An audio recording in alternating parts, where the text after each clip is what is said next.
Hello guys, welcome in Civil Tech Club. Today's topic is maximum likelihood estimator. So first question arises from this topic that what is maximum likelihood estimator? So guys, maximum likelihood estimator एक method है क्या determine करने का parameter. अगर कोई भी question में given है तुम्हें कोई पैरामीटर तो उसको डिटरमाइन करने का एक मेथड होता है जिसको बोला जाता है मैक्सिमम लाइक्लीहुड एस्टिमेटर, जिसमें प्रोबेबिलिटी डिस्ट्रीब्यूशन को हम मैक्सिमाइज करके लाइक्लीहुड फंक्शन की वैल्यू निकालते हैं। और आपको पता ही है अगर किसी भी प्रोबेबिलिटी डिस्ट्रीब्यूशन को मैक्सिमाइज करना है तो हम उसकी पार्शियल डेरिवेशन करते हैं और इसको इक्वेट करते हैं ज़ीरो से, जिससे कि हमें उसकी मैक्सिमम वैल्यू मिल जाती है। So that under the assume statistical model the observe data is most probable, ताकि जो हमारे पास एक रेंज होगी जिसके अंदर उस एस्टिमेटर की वैल्यू निकाली जाएगी वो क्या होगी, most probable. So maximum likelihood estimator निकालने के लिए हमारे पास कुछ कुछ स्टेप्स होते हैं जो कि रिटर्न में लिखे हुए हैं। सो फर्स्ट स्टेप होगा हमारे पास कि फाइंड प्रोबेबिलिटी डेंसिटी फंक्शन, जो कि हमें निकालना होगा। सबसे first step find the probability density function. अगर ये क्वेश्चन में गिवन है देन ओके, अगर नहीं गिवन है तो हमें सबसे पहले इसको फाइंड आउट करना है। सो इस टॉपिक से पहले आपको सभी प्रोबेबिलिटी डिस्ट्रीब्यूशंस आनी चाहिए, जैसे बाइनोमियल होगी, पॉइजन डिस्ट्रीब्यूशन, नॉर्मल डिस्ट्रीब्यूशन, उनके प्रोबेबिलिटी डेंसिटी फंक्शंस आपको पता होने चाहिए क्योंकि वहीं से मैक्सिमम क्वेश्चन राइज होते हैं। अगर हमें पता है कि हमारे पास प्रोबेबिलिटी डेंसिटी फंक्शन क्या है तब हम सेकंड स्टेप की तरफ प्रोसीड कर सकते हैं। Maximum time this probability density function is given in the question, but most of few times it is not given. So at that point of time you have to find firstly the probability density function.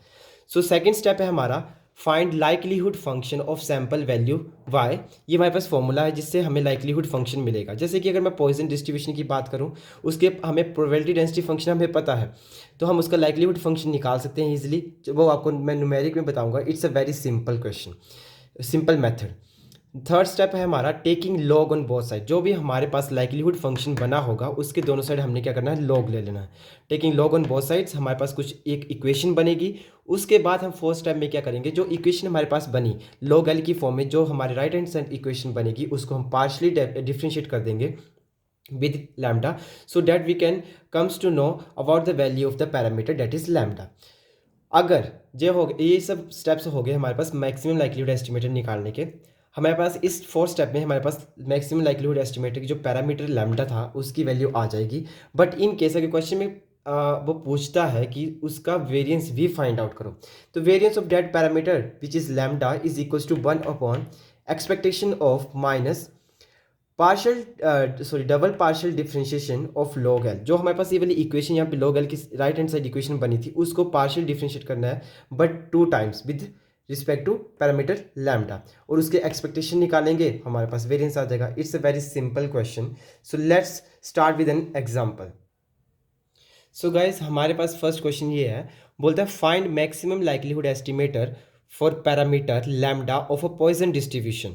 Poison distribution का question है हमारे पास। On the basis of sample of size n also find its variance. उसने क्या बोला है कि हमारे पास एक पॉइजन डिस्ट्रीब्यूशन दी है जिसका सैम्पल का साइज क्या है N, and also find its variance. Variance भी फाइंड आउट करना, जो कि मैंने आपको पिछली थोड़ी देर पहले मैंने आपको दिखाया वेरियंस का फॉर्मूला।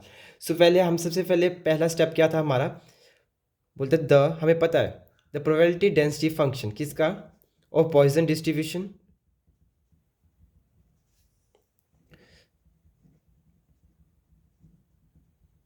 With parameter. पैरामीटर क्या दिया हमारे पास, lambda is given by. I hope you all are aware with this. Probability density function तो आपने पढ़े ही होंगे। तो पॉइजन का प्रोबेबिलिटी डेंसिटी फंक्शन क्या होता है, with for X is equals to small X which is equals to function of X parameter lambda which is equals to E raise to power minus lambda into lambda raise to power x I over x factorial, where X ranges is equals to 0 1 2 up to N. Question में given है size N का। फिर second step हमारे पास होता था likelihood function निकालना। Likelihood function of random sample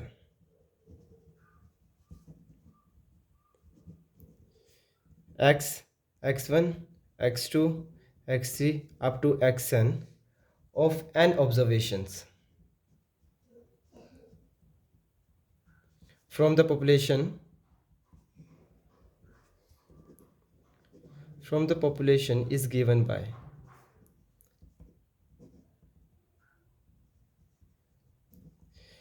formula था L is equals to pi I is equals to 1 to n function of x and parameter lambda. हमें पता है पॉजिटिव डिस्ट्रीब्यूशन हमारे पास गिवन है इसकी वैल्यू, तो हम इसमें पुट कर देंगे which is equals to pi I is equals to 1 to n F of X और पैरामीटर लैम्डा की वैल्यू हमारे पास गिवन है, क्योंकि पॉइसन डिस्ट्रीब्यूशन का प्रोबेबिलिटी डेंसिटी फंक्शन हमें पता है कि ये होता है, तो हम इसमें सिंपली वैल्यू पुट कर देंगे e raise to power minus lambda lambda raise to power x I over x factorial. Then हम इस टर्म को खोलेंगे। हमें पता है कि जब भी सबमिशन होती है तो उसके केस में हम समीशन का यूज़ करते हैं, बट जब भी मल्टीप्लिकेशन होती है तो उसके केस में हम पाई का यूज़ करते हैं। तो यहाँ पे पाई गिवन है तो हमें पता है ये मल्टीप्लाई होंगे सभी टर्म्स एक दूसरे, तो हम बस जस्ट यहाँ पे एक्स की वैल्यूज पुट कर देंगे जो कि हमारे पास 1 से 0 से लेके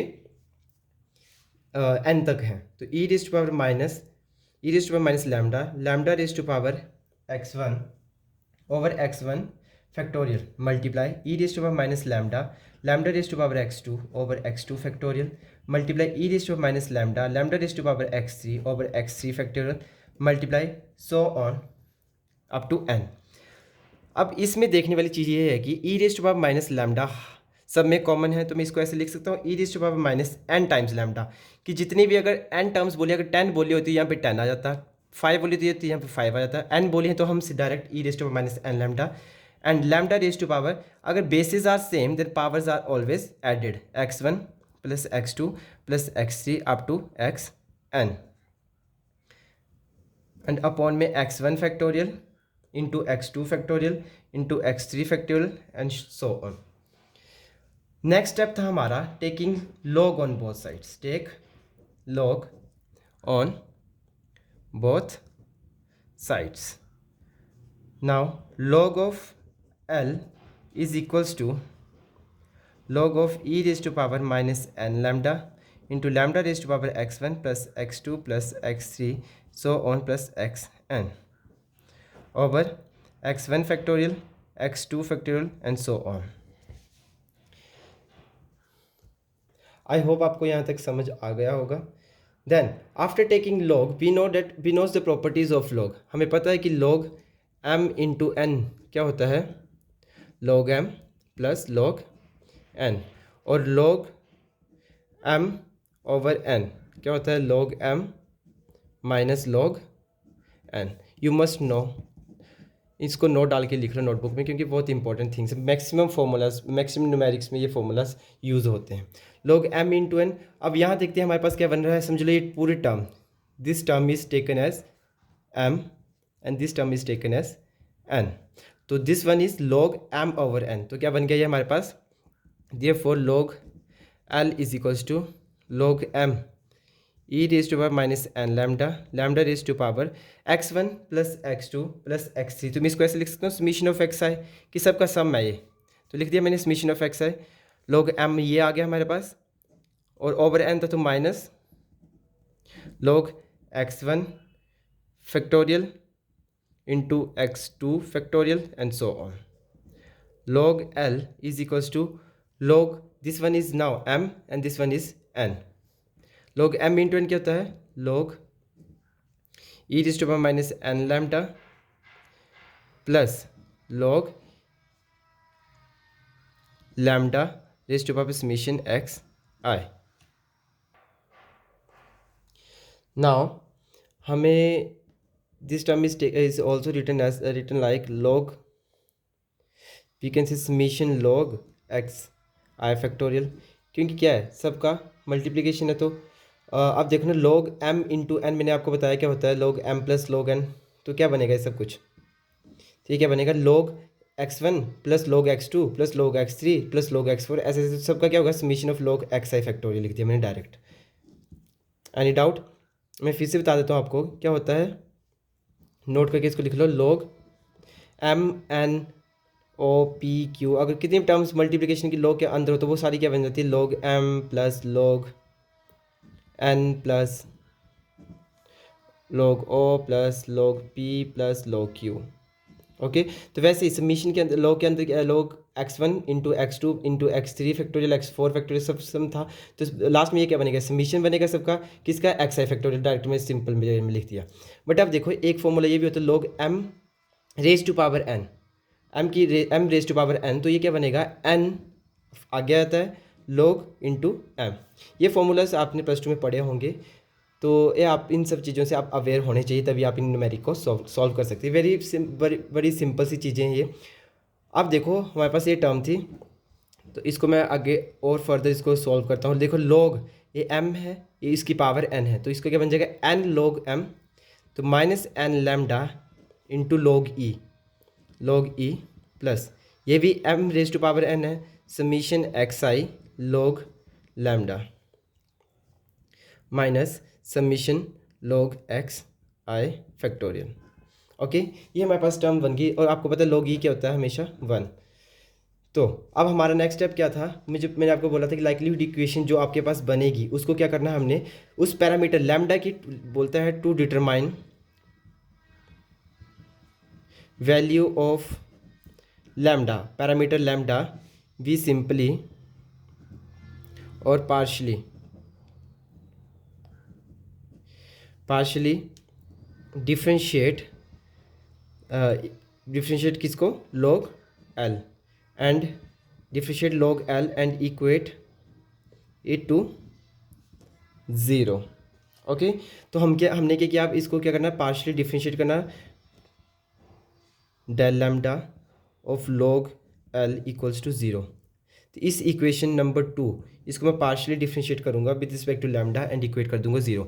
अब देखो तो क्या बना, del upon del lambda of minus n lambda plus summation x i log lambda, क्योंकि डेल लैम्डा इंटू log, क्योंकि लैम्डा वाली टर्म को ही पार्शियल डिफ्रेंशिएट करेंगे, और ये टर्म क्या बन जाएगी हमारे पास 0, क्योंकि इसमें लैम्डा की कोई टर्म है नहीं, तो ये माइनस 0 इक्वल्स टू 0। ओके, लगा पता है क्यों 0 बनी है, क्योंकि इसमें कोई भी पैरामीटर लैम्डा की फॉर्म में नहीं था, और आपको पता है डिफ्रेंशिएशन ऑफ कांस्टेंट ऑलवेज 0, तो एक तरफ से कांस्टेंट टर्म होगी तो उसकी डिफ्रेंशिएशन 0 होगी। अब देखो differentiation of partial differentiation of lambda with respect to lambda, minus N constant, तो वो बाहर निकाल दिया 1 plus summation x I, differentiation of log x हमेशा क्या होती है, 1/x, तो यहाँ पे x की लैम्डा, तो 1/λ इज इक्वल्स टू 0। तो हमारे पास किसकी वैल्यू आ गई, हमारे पास लैम्डा कितना आ गया हमारे पास। अब देखो लैम्डा को मैं इसको इसी साइड रख देता हूँ, और इसको इसे ले गया, summation x i into 1/λ is equals to n। Okay, and lambda is equals to n is then lambda is equals to summation x I over n। आगे हमारे पास टर्म लैम्डा की वैल्यू, बट आपको पता ही है, अगर मैं बोलूँ तुम्हें कि हमारे पास दिया है कोई डाटा दिया है 0 1 2 3 4, और मैं तुम्हें बोलूँ इसका मीन निकालो, तो मीन कैसे निकालोगे, तुम क्या बोलोगे, sum of all the terms and divide by total number of terms. तो क्या आएगा इसका, 4 + 3 7 8 9 10 over total number of terms कितनी है, 1 2 3 4 5, तो मीन क्या गया 2। तो ये वैसे ही बन रहा है कि summation of all x eyes, मतलब एक्स की जितनी भी टर्म्स है उनका सम किया over total number of terms, तो ये क्या बन गया, एक तरफ से ये क्या है मीन, तो इसको ऐसे लिख सकता हूँ मीन को एक्स बार की फॉर्म में, तो summation of X I over N is equals to X bar. Okay, I hope you guys can easily understood these things. चलो अब नेक्स्ट स्टेप की तरफ मूव करते हैं। इसी क्वेश्चन में हमें पूछा भी गया था, देखो इसी क्वेश्चन में हमें साथ में पूछा गया था कि find maximum likelihood estimator for parameter lambda. ये तो हमने निकाल दिया कि क्या वैल्यू है लैम्डा की, और इसके साथ साथ इन्होंने पूछा है फाइंड इट्स वेरिएंस। अब वेरिएंस निकालने के लिए हम क्या करेंगे, हमें पता है कि to find variance of lambda, ये किसके इक्वल होता है, 1 over expectation of minus del square over del lambda square of log l। Okay, तो पहले हम पार्शली डिफ्रेंशिएट कर चुके हैं log l को, अब उसकी एक बार फिर से हमें पता है कि लैम्डा ऑफ log l क्या आई हमारे पास, क्या इसकी वैल्यू क्या आई थी, देखो log l की वैल्यू क्या आई थी हमारे पास, दिस वन इसी को पार्शियली डिफरेंशिएट किया था ना, curl over curl lambda of log L is equals to, इसको जब पार्शियल डिफरेंशिएट किया तो हमारे पास ये टर्म बची थी ये, तो minus n is equals to minus n plus summation x i into 1 lambda, ये हमारे पास टर्म बची थी उस टाइम। तो इसको एक बार फिर से डिफ्रेंशिएट करेंगे हम, तो क्या बन जाएगा, curl curl lambda square of log L is equals to, ये हमारे पास क्या बन गया, ज़ीरो, क्योंकि कांस्टेंट है तो ये बन गया ज़ीरो, और ये टर्म क्या बनेगी हमारे पास, प्लस समीशन एक्स आई। अब देखो ना, अब curl over curl lambda of 1 lambda हमें पता है, देखो नोट नोट में डाल के दिख लो, हमें पता है D D x of 1/x क्या होती है, डिफ्रेंशिएशन ऑफ 1/x -1/x², जो इसकी पावर होती है, इसकी पावर 1 है, वो नेगेटिव में ऊपर चली जाती है और इसकी पावर में एक नीचे ऐड हो जाता है। तो सिमिलरली यहाँ पे भी क्या होगा, अगर इसकी डिफ्रेंशिएशन कर रहा हूँ मैं 1/λ की, तो इसका हो गया -1/λ², सिंपल सी। अब देखो ये मेरे पास किसकी वैल्यू आ गई, जो कि इक्वल होगी माइनस समीशन एक्स आई ओवर लैम्डा स्क्वायर की, ये वैल्यू में निकल गई इस टर्म की। अब इसका क्या निकालूंगा मैं, expectation. Now expectation of curl square upon curl lambda square of log L negative. अब देखो इस फॉर्मूले में नेगेटिव साइन था, बट हमें बिना नेगेटिव लगाए हमारे पास नेगेटिव आंसर, अगर मैं इसका नेगेटिव कर दूंगा तो ये क्या बन जाएगा, पॉजिटिव, ये वाली टर्म पॉजिटिव बन जाएगी, क्योंकि एक नेगेटिव पहले से था, एक फॉर्मूला में इंक्लूड नेगेटिव नेगेटिव पॉजिटिव। तो मैं लिख सकता हूँ इसको कि expectation of summation x I over lambda square, तो ये किसके इक्वल होगा। अब देखो समीशन एक्स आई को क्या लिख सकता हूँ मैं, expectation of n x bar over lambda square. क्यों, अब देखो पिछले टर्म में मैंने आपको बताया था कि मेरे पास समीशन एक्स आई ओवर एन, ये क्या होता है, मीन को मैं एक्स बार लिख सकता हूँ। तो अब देखो समीशन एक्स आई है, अगर मेरे को इसकी वैल्यू निकालनी है सिर्फ, तो मैं इसको इससे ले जाऊँगा, एन एक्स बार बन जाएगा, तो समीशन एक्स आई की जगह मैंने लिखा है n x bar. I hope आपको समझ आ गया होगा कि क्यों मैंने इसको एन एक्स बार लिखा, कहाँ से लिखा, क्योंकि पीछे मैंने खुद ही सॉल्व किया है, ये चीज़ मैंने खुद प्रूव की है कि summation x i is equals to n x bar.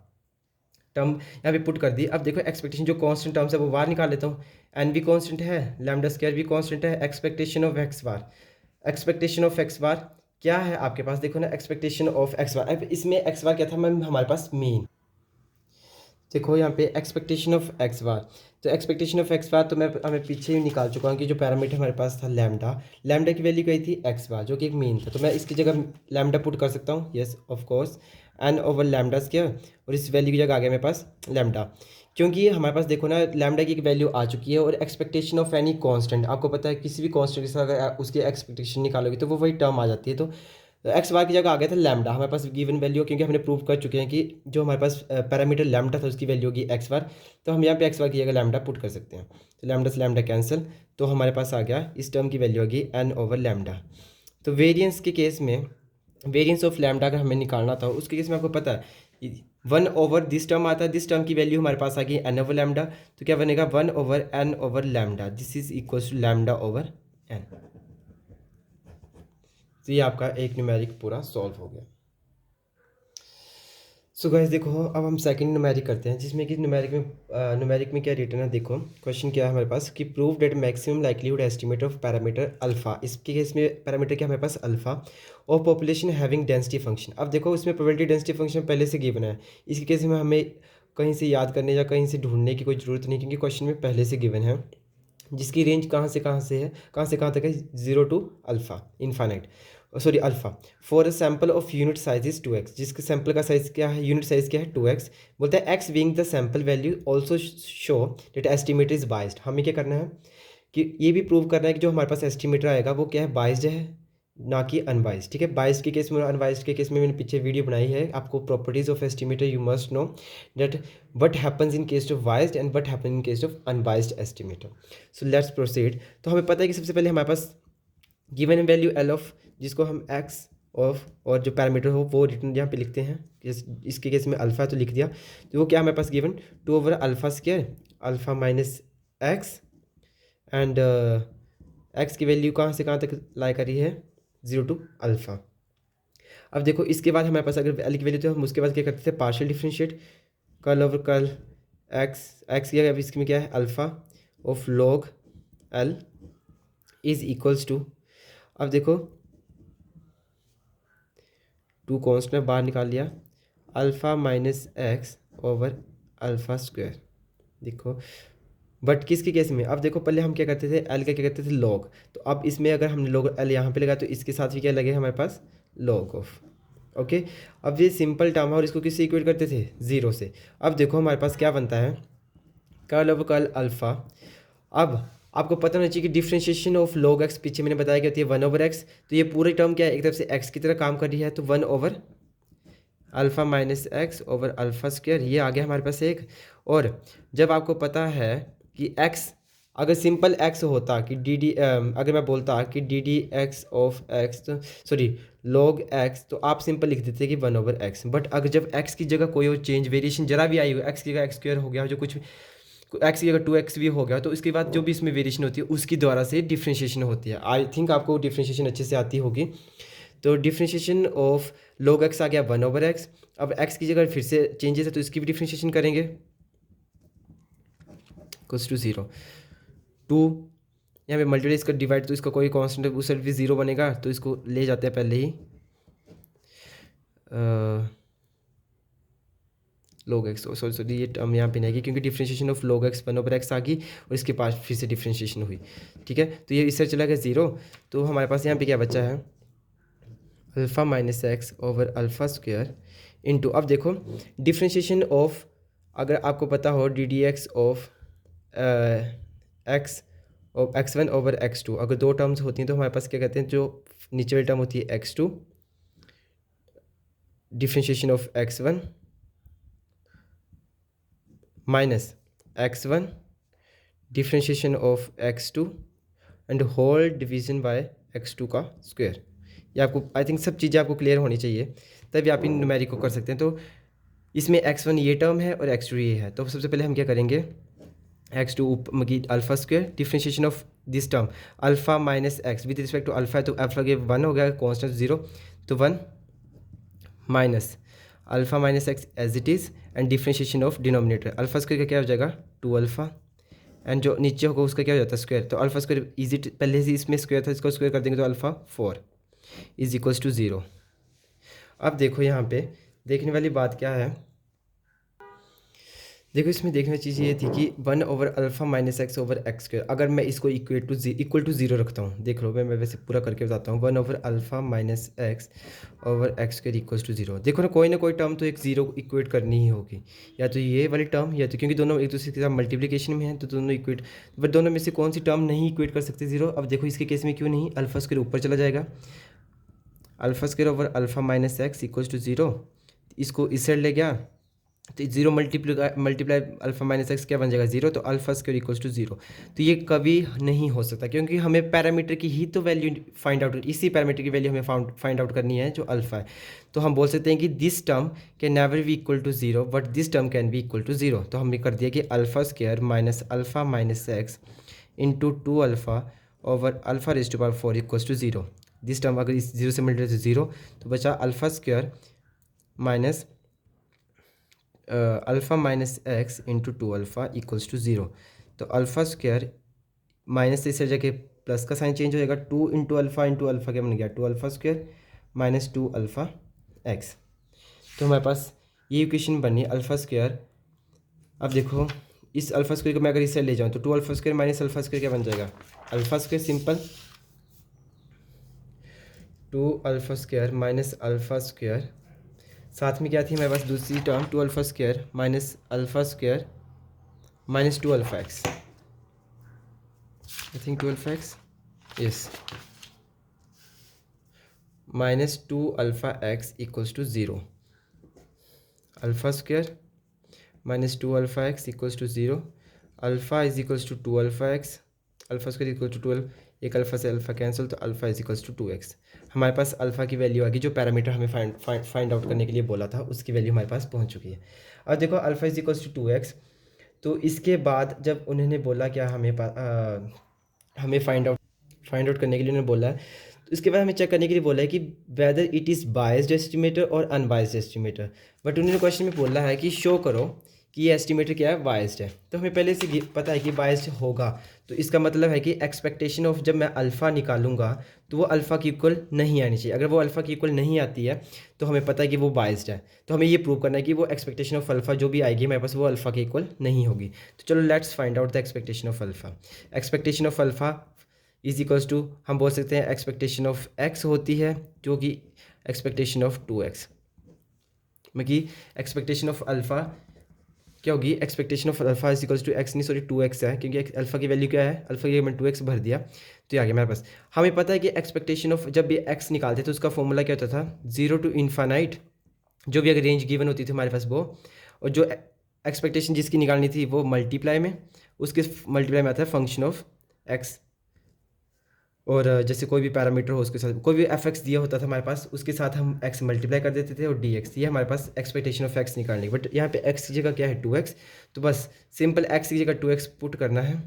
0 to, हमें पास लिमिट कहाँ से, 0 टू अल्फ़ा लिमिट्स दी है हमारे पास। एक्स की जगह क्या है हमारे पास यहाँ पे 2x, और फंक्शन एफ ऑफ एक्स हमारे पास क्वेश्चन में क्या गिवन था, 2/α² लैम alpha minus x into 2/α² into alpha minus x into d x. हमारे पास ये टर्म अब बन गई, सिंपल इंटीग्रेट करेंगे इसको और हमारे पास आंसर आ जाएगा।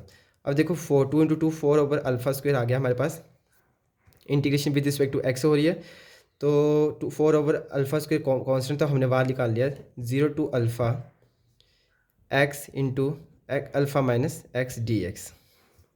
4/α², 0 to alpha alpha x minus x² d x. अब देखो simple integrate 4/α², integration of x raise to power 1 क्या होगी, x²/2, x² है यहाँ पे क्या बन जाएगा x³/3। आई थिंक आपको पता हो इन सभी फॉर्मूले इंटीग्रेशन के। 4/α², अब देखो x की जगह higher terms minus lower term, alpha into x की अल्फ़ा भरा तो अल्फ़ा² तो अल्फ़ा³ बन गया टोटल/3, माइनस x³ मतलब अल्फ़ा³/3।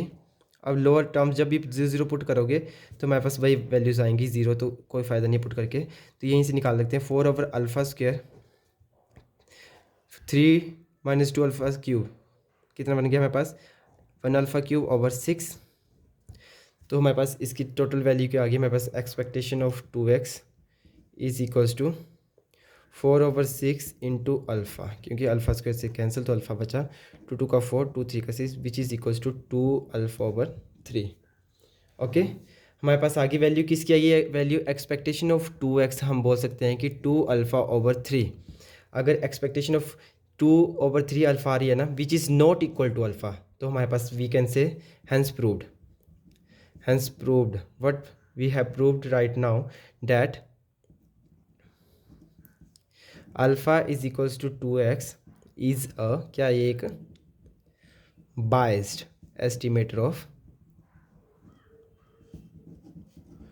अल्फ़ा। Thank you guys.